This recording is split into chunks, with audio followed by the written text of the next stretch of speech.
Muriel's Wedding is absolutely one of my favourite movies of all time. It is so Australian, and every character, you'll know this if you've seen it, has a nugget or more of someone that you know, and let's be honest, possibly a nugget of ourselves in some of those characters as well. Yet the movie's themes are absolutely universally relatable. We're all on a journey, right, to find ourselves. Muriel's Wedding is known as a comedy, but far more, in my humble opinion, it's an absolute tragedy. No matter how many times I see Muriel begging for the acceptance of people that have been so utterly cruel to her, I still lose my breath. It's completely heartbreaking. Can you believe that it's been 30 years? It was 1994 when it was released. Ask yourself, what were you doing in 1994? Where were you? Possibly you weren't born. I know we've got a lot of young listeners out there. I watched Muriel's Wedding fairly recently, and I had the great joy of watching it through the eyes of my absolutely brilliant 15-year-old daughter. And the truth is, she was baffled. She was absolutely shocked in parts, but she was totally engrossed. And do you realise what a feat that is with someone of the TikTok generation? David Lee Dodd is someone you need to look up. He's released his labour of love, an absolutely compelling look back at Muriel's Wedding, reuniting many of the cast members who tell some brilliant stories about their times working on this amazing film, which, by the way, I have to say, really does stand the test of time. G'day, David. Hey, how you going? I'm really well, thanks. You're clearly a fan of the film. I am a fan. I've got a strange connection to the film. It dates back to my uncle, actually, because he originally, I guess he's kind of like the Bryce Nobes of the movie. I don't know if it was he who lost his virginity to the real Muriel or the opposite way around, but he grew up on the Gold Coast and he knew the family as well. The real Sorry, story is of this based on a true story? It is a true story, yeah. Get out! Yeah. Mind blown number one. I had no idea this was a true story. Is this a bit like Baby Reindeer? Does the real Muriel know it's about her? She does know it's about her. Yeah, I don't know if I can say her name, but this is a revelation. I never knew it was based on a true story. That's shocking. Yeah. Well, it's PJ Hogan's kind of his story, like the director of the film. So where did he grow up? On the Gold Coast? He grew up in Coolangatta, where they filmed it. Right. And my auntie actually grew up in their street as well. So she, they used to go to the Chinese restaurants with them. He was a politician, and that's a real thing. And she did steal the money, and she moved to Sydney.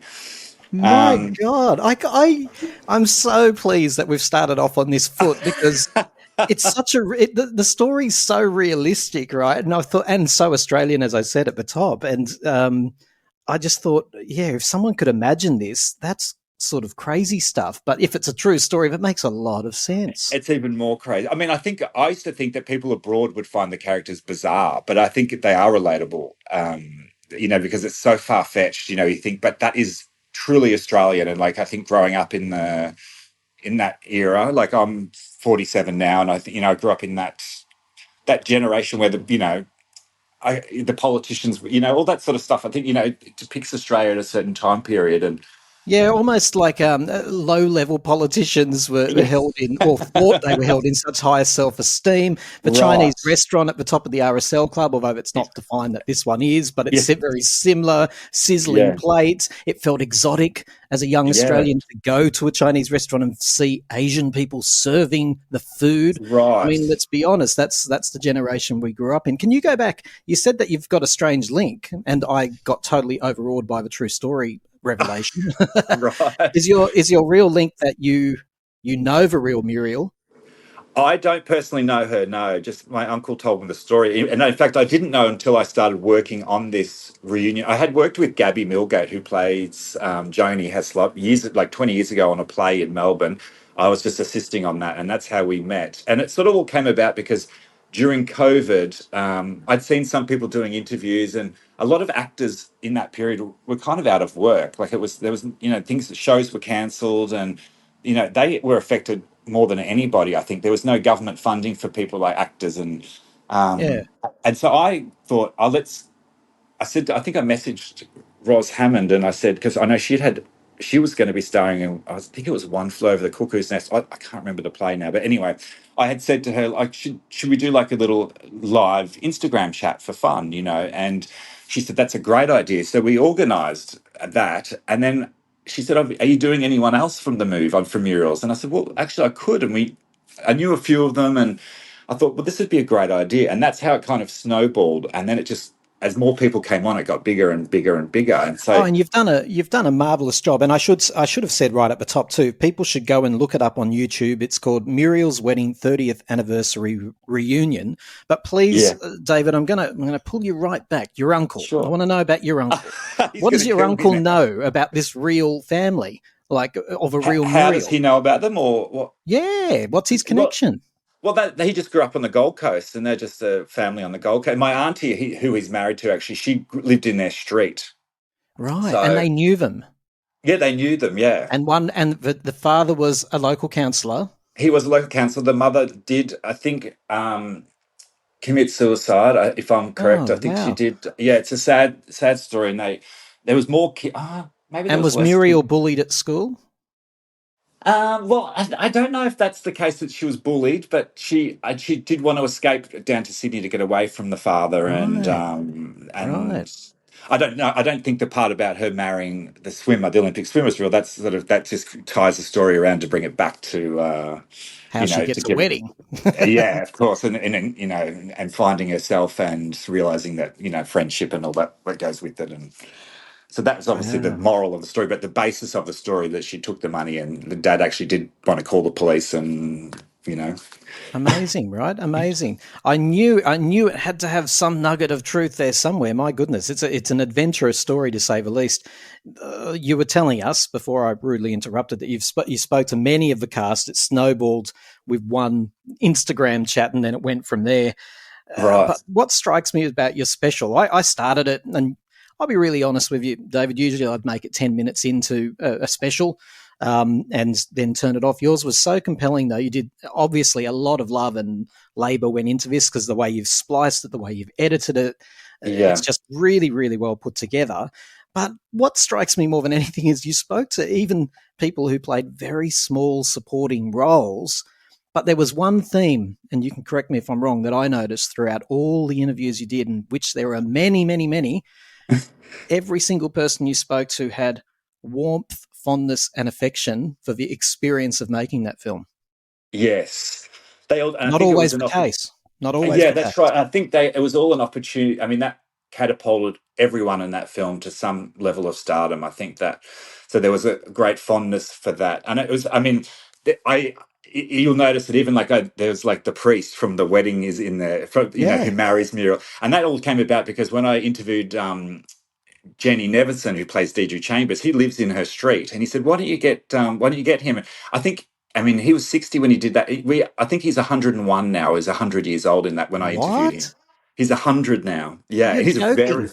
no, he's a very famous. He's great. He I mean, he didn't look did. He 101. doesn't look 100, but he's 100. He's in hundreds of films like Fire Lap and Wow.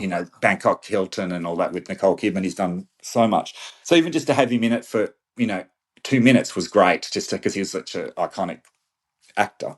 You probably noticed there was one of the most difficult people to track down was actually Belinda Jarrett. She was one of the Mean Girls, and I finally got her, tracked her down, and she had some amazing stories about how she had auditioned for Muriel, but in the end she wasn't able to do it, and I was gut. And so many comments, people was like, "Where's Belinda Jarrett?" Because she's one of the Mean Girls, and it would have been great to have all the four Mean Girls, but she has sort of stepped away from showbiz now, so that was a shame that she couldn't take part. So she's not the mean girl who now plays a role in the musical version because No, you that's Pippa interviewed. Grandinson. Yeah, Right, that was right, Nicole. No, she was the blonde one, and right. and so everyone's like, "What?" She was on Home and Away. She played Karen Dean, but Oh, she I'm very sorry to the actress, but I don't like you. You remind me so much of my sister. Horrible, horrible person. That character, yeah. horrible. That sneer of the nose that she did so well as the Oh, character, of course. she's a My great God, how actress. many of us grew up with a blonde, freckly girl with that sneer? Like she just nailed it. Yeah, No, she's brilliant. She's a fantastic. I would have loved to have had her in it, but I think at the last minute, she wasn't available, but it was a shame. But she had so many fantastic stories, as all the cast do. Really, Were any of them reluctant to talk to you about something that was a part of their professional life 30 years ago? Were any of them reluctant? well, I sort of would talk to them. I mean, I think I had over 20 hours of footage of interviews to cut down to 1 hour. So everyone sort of had I had over an hour. So I would talk a lot about the things, and I'd sort of veer the conversation back to Muriel's, and it was difficult for someone to remember. But the best parts of that is what I would use in the documentary, in the reunion, basically. A bit of an offshoot and a bit of an aside, David, too. Your style with each one of them is amazing. You got them to open up. You're obviously someone that people will feel very comfortable with, because I noticed that rapport was there in every interview, and that's not easy to do for anyone who's Right. had to do it before. So well done on that, I have to say. You really Thanks. got some good information out of them, and I saw some of them struggling to remember.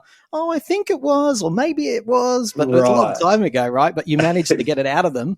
Yeah, I think that and obviously because I did it in a way that looks like everyone's sort of online together, but actually they were all sort of shot individually and different over months, so it looks like everyone's together. But and so I would obviously, if someone else had said a story, I said, "Oh, did you remember this happening?" And they're like, "Oh, yes, I do remember that." So and then that would tie in, and so I was able to cut the conversations, intertwine them in some way, and have sort of like a storyline to the thing. Yeah, like you say, one piece of information you could put to someone else and trigger their memory, Correct. right? So Yeah. as you navigated your way through all of these interviews, let's get the goss now. What were the things that really stood out? What were the pieces of information that surprised you? Well, I mean, Sophie Lee, I mean, I've been a fan of hers for years, and she's done I mean, she's in like Australia's biggest, The Castle, Muriel's Wedding. She's done The so Bugs many Bunny things. show. Bugs Bunny show, yeah. She was the funniest, and she had the most stories, ironically. She had the best stories for me. I thought that she brought the most to it. So she does feature quite a lot, but she had been bullied as a child, like on the school bus and things like that. And so I found that fascinating, that she could just go into that role, and she's nothing like the character. And I think she's such an underrated actress. I think she should be doing more, actually. And David, I know you're heading off somewhere, so apologies, but Sophie told the story to you during this special that she drew on a particular girl on the bus, Yeah, and I would love to know who that was. I would Wouldn't it love be to know who great? that was as well. She didn't name names, but No. I'd love to have known. And there was a couple of people there's only one person who said no to doing the reunion. That was the senior store detective. Oh, Yeah, she didn't want to be a part of it. I couldn't track down.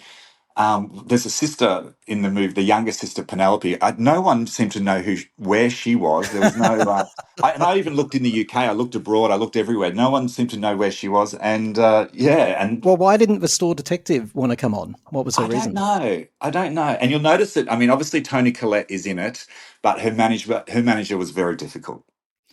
Yeah, you didn't So get much time with Tony by the looks. no, that was sort of, there was other pre-recorded interviews and things that we used because her Yes. manager didn't. Yeah, her manager was funny, and Tony was actually shooting a movie at the time, and it was at the end of my street, and I could see them shooting. I didn't realize it was her until I watched the movie, and I could see my house in the back. So I could have just gone and spoke to her myself. But Sorry, at the yeah, time you were doing this, Tony Collette's on your street? yeah, in Rome, she was shooting Mama Mafia. I think it's called Oh, Mama I Mafia. forgot you're in Europe. Sorry, I was Yeah, imagining you were I'm back based in in. Brisbane, because you're No, from Brisbane, aren't you, or something? I'm originally from Melbourne, but grew up in Brisbane. Yeah, Right, right, right. yeah. Oh, wow. Okay, and the manager was difficult. Why? Because she wasn't getting paid for it or something? I Why? think so. I did. Yeah. I mean, none of them did. It was a labour of love, Of course. and I did say to them, "What if she doesn't take part? She'd be the only one who makes it look. Doesn't look great on her behalf. Nice move, David. Nice move. Yeah. I mean, and it didn't phase me. I mean, we used her in it, obviously, and Rachel Griffiths was a part of it, and yeah, it was. I mean, everyone gave their time, and it was great. This isn't Madonna, and I love listening to Time to Talk. And like you say, so many of them went on to big careers. But this absolutely, in case people have forgotten, it launched Toni Collette. She threw herself into the role, put on, I think it was something like 14 kilograms for the role, which is dedication to say the least. Rachel Griffiths, they were both relative unknowns, certainly their first feature films, as I understand it. Yes. So amazing launching pad, right? And this film got international recognition and love as well. Yeah, I think that's the thing that blew a lot of the cast away, is that how big it is abroad. You know, like how I mean, you'll see in the documentary like Madonna quoting the movie, and like everyone, Yeah. it's bigger than you think. You know, that's the fascinating, and it's We translated have in. to fill that. We have to colour that little circle in, David. For those of you who are Madonna fans, of which is like at least 80% of our audience, Madonna was quoted as saying the famous line, "You're terrible, Muriel." Exactly, yeah. Which was almost going to be cut from the film. I mean, PJ Hogan had heard it so many times that he said, "I don't want to hear that anymore." And but they left it in there, thank God, and now it's iconic. Didn't want to hear it anymore. Oh dear. Yeah, because it's used quite often in the film, and in the editing process, he's like, "Oh, I don't know if it's funny. I don't know." So these are the sort of stories that I love to hear, like behind the scenes, and that it was actually a lot of it's filmed in Sydney. I always thought it was filmed up on the Gold Coast, but the house is in Sydney, and it's they've done it. I loved all that behind the scenes stuff that you don't realize. Is that true though? You learnt that obviously it's set in the fictional town of Porpoise Spit, which is Corporate in Spirit, fact Tweed Heads, as I understand it, or correct. the Gold Coast generally.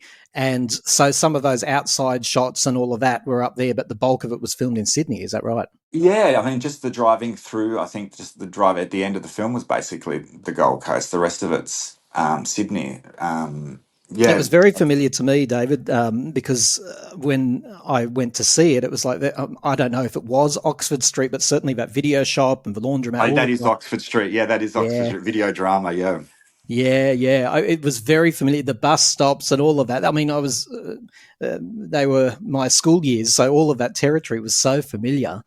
right. And even yeah, I think it's Kinsella's nightclub up in Oxford Street as well. That was used for the nightclub scene. And Did you find out one thing I've been dying to know for years? This is becoming all about Tim. Sorry about that, yeah, folks. There's the famous scene where they tell her that they're not going to be friends with her anymore towards the beginning yes, of the film. yes. There's in Kensington, there's a restaurant Capri, maybe it might And be that is called. it. It's again, it's filmed in Sydney. Yeah, but So is that the restaurant? the Grotto Capri. Yeah, The Grotta Capri, Capri. yes. Yes. I went there a few times as a kid and it is so exceptionally unique inside. Like it's got little caverns What? and every time I watched Right. it, I said, there can't be more than one of that in the world because it's such Right, a unique. breakers. They doubled as breakers. Yes. But it's closed down, unfortunately. I didn't think it would still be there. It used to have great Yeah. food, by the way, the best steak Diane you could find. Oh, and they did do a good cocktail there, I have to say, and good orgasm. Absolutely. But yeah, I mean, when I came back after COVID, I came back to Australia because I thought I was going to have a problem with using the. I did write to Merrimax because obviously the documentary is made up of a lot of the film. And I thought, I do need their permission, otherwise they're just going to ban it. And I wrote to Miramax and I said, look, I'm doing this reunion. I would love to use the footage from the movie. And they said no for the reunion. And I thought, Right. what am I going to do? And so I went back to Australia and I reshot a lot of the places. Like I went back to the actual house and I went back to Oxford Street. You I went filmed it to yourself with with an iPhone or something. Yeah, no, I'm also a videographer, so I shot a lot Right. of yeah, I went back to the church and I recreated a lot of the scenes that I thought I'd use in the documentary. But then it was just to tell the story, I needed the footage, and then I found a loophole that sort of said that you can use up to 15 seconds of footage as like a fair use of content without the sound, and so every shot that I use is less than 15 seconds, and and then I thought, oh well, I mean, it was all for a good cause. It was it never was taken down. So I think that either they didn't ban it or, but PJ Hogan saw it and he did comment that he loved it. So that was kind of a compliment to me. How did he make that comment? In the YouTube comments, or did he phone you up? How did that happen? Well, Gabby who plays Janie, she obviously shared it, and all of the cast members who were in it shared it to their social media and their private pages, and Oh, and she'd sent me a message to say that they had watched it and they said that they had cried from start to finish, and I thought that's a compliment because it's obviously his life story, and I didn't want to. just a touchy subject, basically. A touchy subject in what way? Well, for him, like I didn't want to. I didn't. Well, it's his life story, isn't it? And then here I am, and they're all telling, because obviously they're telling their stories about it, like their experience on the set Mm, and all that sort of stuff. I thought, oh, it's. I didn't really get permission from him either, so I didn't want yeah. to step on anyone's toes. And they could have had their own reunion happening this year, or So I thought, oh, And they probably will because the 30th anniversary is upon us. It's coming up. But exactly. all of these people, this is my guess. They probably were contributing out of goodwill. They all clearly had a good time talking to you, but this was not a inverted commas professional project. It was a labor of love, and they probably didn't know what they were contributing to. But I have no doubt when they saw it, like me, when I watched it, went, yeah, this is done by someone who really loves the movie. There's been a lot Yes. of care put into this. So some of those tears would have also not only been the memories, but it would have just been there's a love about the creation of your There's a episode. love for the film and the love from everybody. That was the main thing. I think that's the message that comes through. Everyone had a great time. I did it with the what would I want to know if I was watching a reunion? That's what I would want to know. But I don't think you can get that many of the cast because I think there's 18 of the cast plus obviously the woman who played Muriel for the musical. So it's a big undertaking to get that many together. It'd be great to have them in one room, but I don't know how you could get all. It's such a huge, and they're all over the world. Some of them are in the UK, some of them are in America, some of them are in. So doing it, the timing was always like at 6 o'clock in the morning, or sometimes it was like midnight or 3 a.m. or You and I are well versed in that. That's the nature of the yeah, beast when you're dealing with international people. But tell me this: people do love behind the scenes, and you just mentioned the flip table, which must be the scene where the two mean girls ones found out about the affair with the other friend, and then Muriel up there yes, with the new friend Rhonda, isn't it? Rhonda, the yeah. friend, yeah. She's with yes. When they flipped, it's between There's a Nicole and fight which I love, and I just love yes. that raised eyebrow. That's the trigger point for some reason. That really just I mean, the tickles me. zoom in on the eyebrow, and she, you'll see it in the documentary. She said that was her. She came up with that. As a lot of the Oh, movie is, really? it was her ideas to do that, and then they flipped the table. And so I found that fascinating too. That she just came up with that idea, um, but Wow, Sophie Lee said like that's the. I mean, that was they shot all day, and then she came home. She could hardly move her shoulders, like that she was in a lot that's of right. pain. Yeah, because they But really got into it. yeah, they really got into it. But then I think as well, like so many of the cast have said that PJ Hogan would let them improv, and so much of the improv is what's in the film. So, there's that scene where at the Chinese restaurant, and he says, "Oh, P.S. I'm a fatso whale," and he starts laughing, and that's all improv. Even the But opening line of the film with Chook in his like, "Sorry, I'm what you taking, love." That's improv, So that's fascinating. Come and have a drink with us. Really? You want to have a drink with me? Well, we can't let you spend the entire holiday alone. We're not in school anymore, Rhonda. You don't have to feel you're not good enough for us now. I don't. If I feel you've changed, I'll tell you. I'm honest. Unlike some people, I tell it like it is. The truth? Yes? I tell the truth too. Nicole's having an affair with Chook. Muriel saw them fucking in the laundry on your wedding day. Stick your drink up your ass, Tanya. I would rather swallow razor blades than drink with you. Oh, by the way, I'm not alone. I'm with Muriel. 94, Strictly Ballroom, Priscilla, Queen of the Desert, Muriel's Wedding. Back, back, Right. back. I mean, can you Yeah. imagine? This is incredible. I remember going to the movies, funnily enough, and seeing that Priscilla was playing in one and Muriel's was in the other. It was like so much. And I was a teenager when that came out, and I thought Muriel's Wedding was the funniest film ever.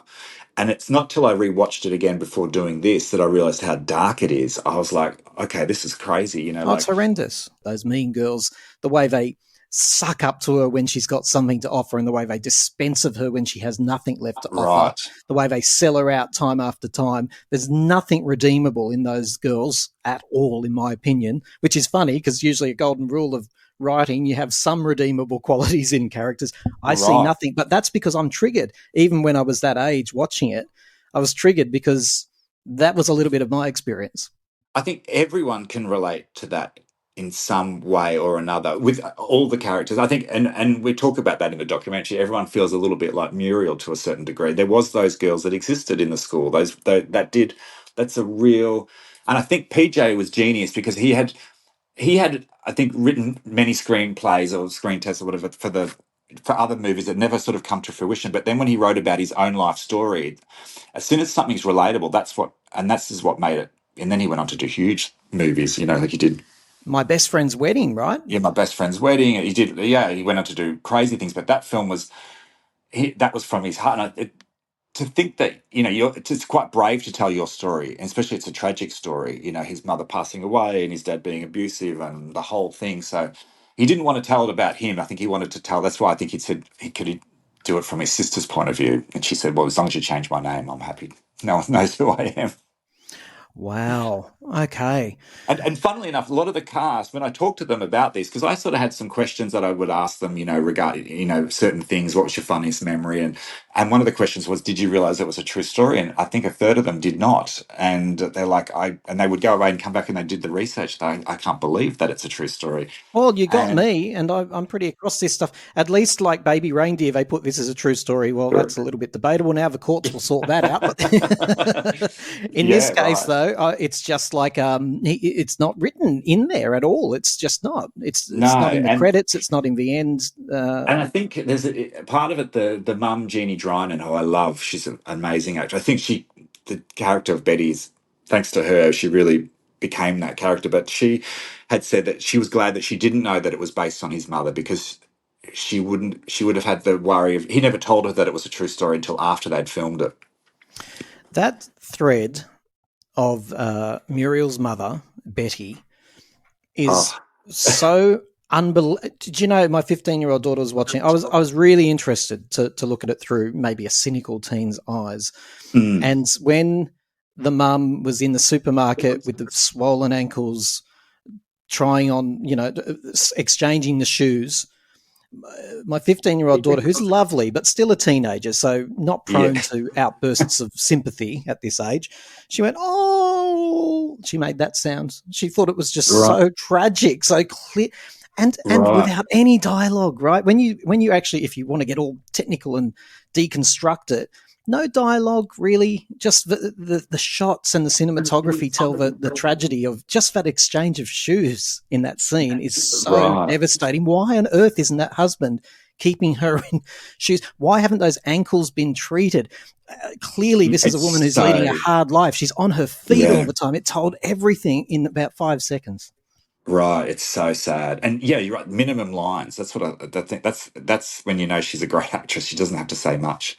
She says it all.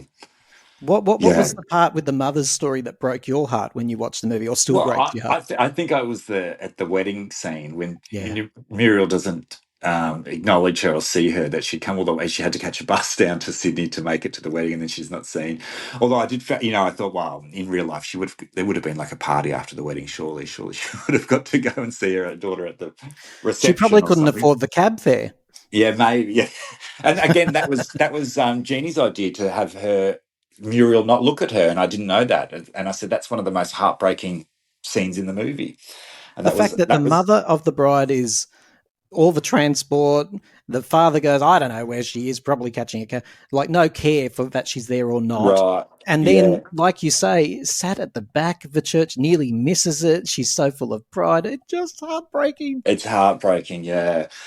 But it's the moral of the story. I mean, I think it's a lesson, isn't it? Because I think, well, I love that Muriel finds herself, and she discovers who she is, and I think that's an important role that you don't. What is the moral of the story, David? I struggle with this. I really do. Is Australia full of really ugly archetypes? Is that the moral of the story? Well, I think that, when you realize it's a self-respect is one of the first things, like how she and having self-worth and, discovering who she is as a person and not relying on other people's, her father's approval and all that sort of stuff. And so I think the moral, and also true friendship and I don't know. I think but it is it's a sad story at the end of the day. Whitney And Houston sang it best. The greatest yeah, love of all is the one you have with yourself. right. Can you give us a bit of flavour about what Rachel Griffiths told you about her role? I noticed she beamed into you from somewhere a little In bit Darwin, they exotic. were up in Darwin. Yeah, Right. she Yep. she was great actually. I mean, I think they'd had a few drinks. They're having a great day. It looked like it. Yeah, and you notice that she does. I didn't put so much of her in there because obviously people know what Rachel Griffith's up to. Everyone knows what Tony Collette's up to. I was finding that this. I wanted the people of this movie who you don't normally see in interviews to be heard because I think they had more of an interesting story. But Rachel Griffiths, obviously, she's an Australian icon and she's fantastic. And she had some great stories. Like she felt like, I mean, that was her big first feature film. And she sort of said that she felt like an imposter and she was worried that they'd find out that she couldn't act. and, but you know, she had some really good stories about the film. And I'm trying to think. I did ask her if we should do a sequel because I mean that's what everyone wants to know. Would there be a Muriel's Wedding sequel? And she said that she thought that Rhonda would be dead by now. Not because of the cancer either, but because of her lifestyle choices, right? Right. Probably. Is that what she said? Yeah. Yeah, I think something like that. I can't Yeah, remember now. yeah. She's amazing. So grounded, so Australian. Such an amazing career. Doesn't take herself too seriously. She's Right. pretty Yeah. amazing, right? She is great. And I feel like she's always standing up for the good cause and protesting and doing, the right thing all the time. So yeah, I know I love Rachel Griffiths. She's great. So, David, what was the consensus? Did the people you spoke to believe that there should be a sequel, and could there be a sequel? Is a better question. Well, I think most of them were like thinking, well, it'd be great for the money. They'd do it for the money. I mean, as anyone would. I think it would. I don't know. I mean, I think it's past its. I think there could have been, I mean, the musical came out and then, and that sort of showed in the, I don't know if you've seen the musical, but she chooses Bryce Nobes in the end. And she, after she Really? divorces David, yeah, the Oh swimmer. no, I don't like So that. yeah, she she chooses Bryce and they go off together. But I mean, he did do a sequel film kind of called Mental. I don't know if you've seen that. And it No. also, it's basically Muriel's wedding in a new dress. It's the same storyline, and it's also the true story because the mum goes to the mental institution and all the other things that Oh, happen. But it's when you basically the say same he, film. who the director? Yeah, PJ Hogan's Really? did Mental. He did a second film, and it stars Tony Collette and has Sophie Lee in it, and there's the same characters and that sort of thing. But it's basically just the same story, but redone with this. Instead of ABBA, it's The Sound of Music. They use a film from the Rodgers and Wow. Hammerstein. Yeah, it's good. I liked it. I didn't think it was as good as Muriel, but I think they should have maybe just focused on doing a sequel Well, I'm going then. to go and follow that up now. I'm going to go and have a little look at that. I've got to say, when you spoke to, I can't remember his name, forgive me, but the little guy who is at the video store, the boyfriend, essentially. Matt Day, Bryce Nobes, yeah. Matt Day, yes, he was in all the soaps back in the day, I think. And Yeah. when you thank God you asked him about the dance, because I was always curious. Like, there's no way someone could have directed that dude to dance like that. It's just not possible because the Right. way he does it is. I do that move still to this day with my kids. If they put on something trendy, I do that. Like, I'm trying to get Right, into this. awkward dancing. The I'm doing awkward it right dancing. now, actually, David. Yeah. Yeah, he was great. And that was the funny thing. So what happened was actually I mean, I had all these interviews that I'd done, and then it sort of became too big for me. I was like, my God, I've got 20 hours. How do I cut this down? How do I do this? And then he had sat next to a friend of mine on a plane in Sydney, and they got talking about the reunion. He's like, I don't know what's happened to that. It's almost been a year since we did it. I didn't release it for like a long time. And then she said, I sat next to Matt Day the other day, and he's wondering what happened to that reunion. I was like, God, because I just put it on the back burner. It almost became too big. I just didn't want to deal with Big it. So project, right? Yeah, yeah. huge project. And then I was like, right, no, I've got to get Do you know editing what I this. would have done? I would have went to Fiverr.com and sent it all to India and asked them to splice it together. Well, that was what I was going to do, but I thought if you don't know the film and you don't know what's important, and it has to be from, I it can't was believe you really considered that. I was only joking. no, I did. I thought this is too big for me. I need someone to cut the footage, and I mean, it was when you're sitting through 20 hours, and then I started like, right, you've really got to pick the best bits, and Yeah. but I thought maybe I had And so only much. you could do that. Right, because it's like what I love, and I thought if I love it, someone else is going to love it. That's how I Mm-hmm. looked at it. But Mm-hmm. I do have I've got like 4 hours of the Mean Girls, and I thought maybe I should do like another like release just the Mean Girls, Oh, please do. Yes, do some. The Mean Girls special. In fact, the you could Mean do Girls lots of 30th offshoots. anniversary special. Yeah, I could do that because I mean they really had the best stories like Ros Hammond and Pippa Grandison and Sophie Lee. Like they for me they're my favorite characters from the whole film. Really.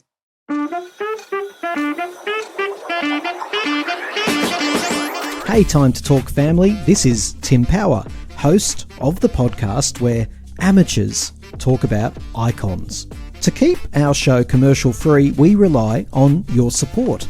Many of you have chucked in just a couple of bucks, or sometimes more, which lets Time to Talk Australia pay its way. There's no obligation, of course. Keep listening to us no matter what. Liking and sharing our content is also a huge help. But if you do hear something that you like and you think you can support the show by throwing in a couple of bucks, head to patreon.com/Time to Talk Australia.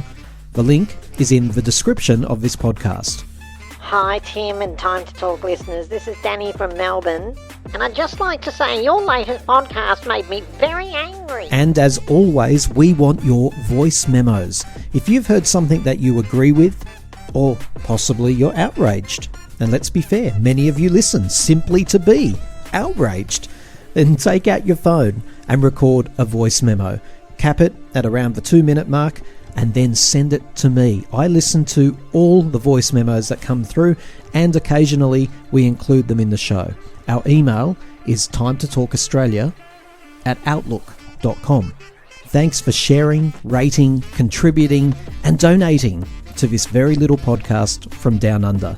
I genuinely love our little Time to Talk family because lovers of pop are an endangered species.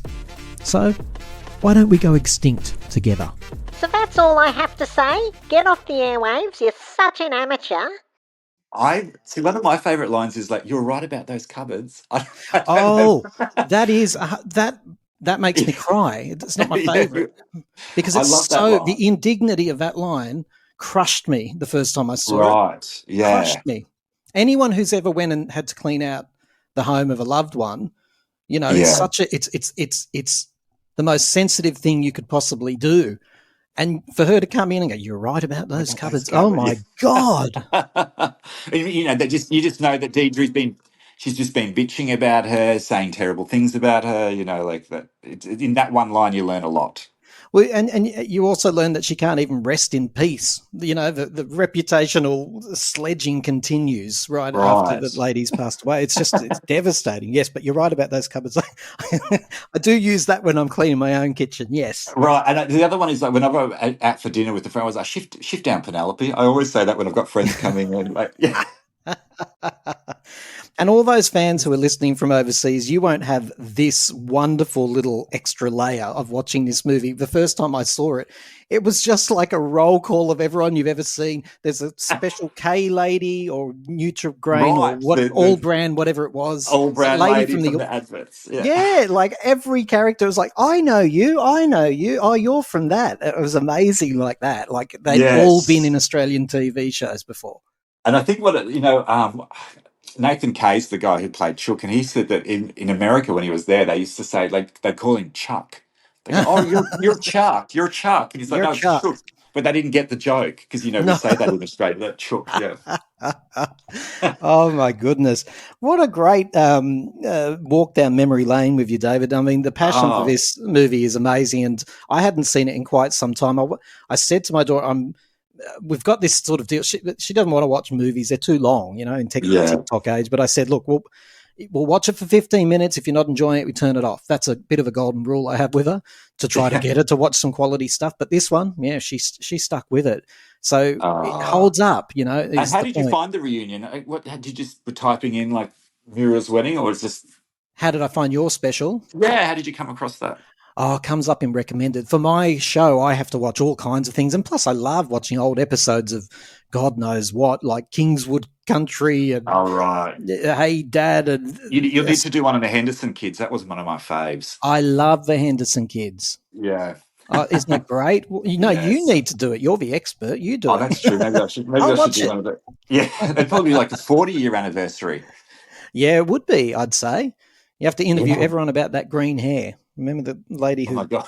yeah, Yeah, I did interview years ago. I can't remember. She was one of the Nadine. Nadine Gardner. Yeah, I used to work for the Age in Melbourne years and years ago. I did interview her for something. She was lovely. Yeah, I've heard only good things about Nadine. Yeah, She's still an lovely. actress. Yeah, Yeah, I'd be happy to amazing. interview Kylie. That's for sure. I bet that's on your bucket list, though, is it? To interview Kylie. Yeah.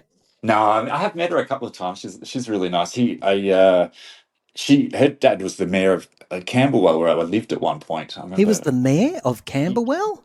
Yes, Ron. I know. He's an accountant, I thought, but he was also in Oh, the council, was I he? think he was. Well, I don't know. Years ago, I was invited to Danny Minogue's 30th birthday party at the Gin Palace in Melbourne, and I was there. Who And I the met devil am I talking to? Who is David? What's your name again? I'm going to look David it up. Todd. David Lee Dodd. Who are you, David Lee Oh, Dodd? look, no, I mean, Mixing it with the rich and famous and well, the well-connected? I lived with Bevan from Young Talent Time for years, and they were very Oh, good. When I stop lived in, it. Is that when how I we lived, found each other? yeah. Because I've interviewed Bevan. Have you heard Have that? you? Yeah, he was my old housemate. So we lived together in Melbourne, and he was obviously friends with the Minogues. He grew up on Young Talent Time, and so My yeah, it's a goodness, ladies and small gentlemen, I world. would have put in more prep. I would have put in more care and consideration. I didn't realize I was talking to someone really important. Oh my God, how embarrassing!